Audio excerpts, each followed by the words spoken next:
And welcome back. Local 4 has been your home for exclusive coverage of the historic election of the 226th pontiff. And when the white smoke appeared, we learned that Argentinian Cardinal Jorge Mario Bergoglio was the new pope, a man who prefers a black cassock as opposed to the vestments of a cardinal when he rides the subway to his offices. Yes, very conservative is what he's being called, and also a very humble. much humble and a compassion for people in need and the poor. He chose the name Pope Francis I, and our Devin Scillian, right in the middle of it all when that white smoke came out of that chimney. That had to be an incredible moment, Devin.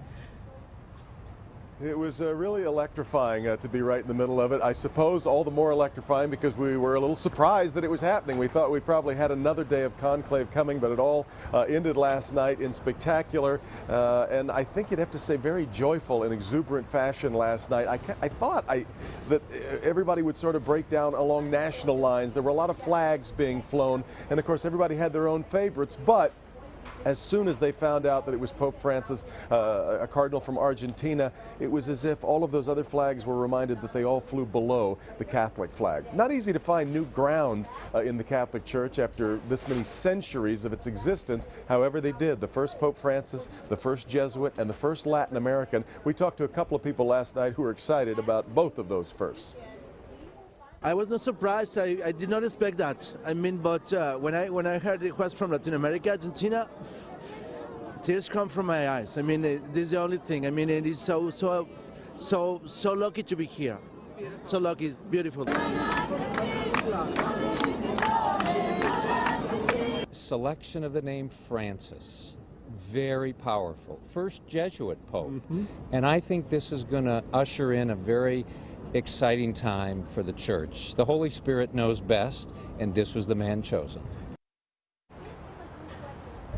That's Clark Durant, of course, the founder of Cornerstone Schools. He and his wife Susan are here celebrating their 40th anniversary, and like so many other people that we ran into, just completely serendipitous. Happened to be visiting when a conclave broke out and then found themselves standing in the middle of history last night. Really something. Guy and Rhonda?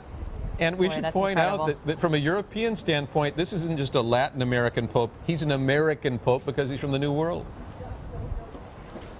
It's exactly right, but in some ways, in fact, this is why I thought that it would end up being Cardinal Scherer, the Archbishop of Sao Paulo, Brazil, a similar sort of profile in that he came from European immigrant parents. In the case of Cardinal Scherer, to German parents. In the case of Pope Francis, to Italian parents. So in that way, you can see that it was sort of this bridge being built between the two continents, the old world and the new. Absolutely. When he goes to Rio for a World Youth Day, what a coming out party that's going to be. Yes, goodness gracious, can you imagine? Yeah. Thanks so much, Devin. We've enjoyed the coverage, and you brought us there, so we felt like we were part of it. Thanks.